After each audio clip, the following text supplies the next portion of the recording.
Hey guys, just took the Warrior out. It indeed was a stator, which I tested like 3, 4 times. It was just above spec and not anything that would warrant me changing it. Gone through the wiring, everything on this bike's been replaced at one point in time. Nothing Chinese on it really except the carb and one relay. However, for shits and giggles, I was like, you know what? I'm going to put the stator on there. And lo and behold, the fucking thing fired right up. Unbelievable, man. It, it, it baffled me because I tested the stator.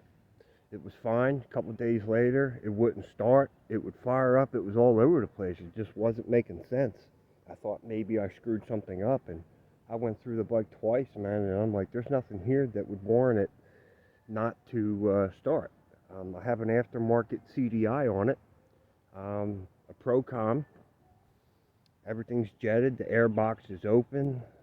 Um, RTV and the wire connection. So, yeah, I just slapped it in. And man, it took like half a second. It fired right up without the choke.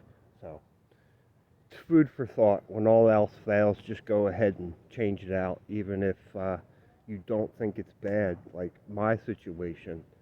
Um, again, I was baffled, man. Like, I took the numbers right out of the book, put the meter on it, and I'm like, man, that's only like just a couple numbers off. For example, if the book said 470, it was 479. So I'm like, oh, that shouldn't be bad. But anyway, guys, that's the quick update. I'm in the woods on the other side of the creek. Homes are over there. The creek was a little deep. Hopefully, I can make it back across.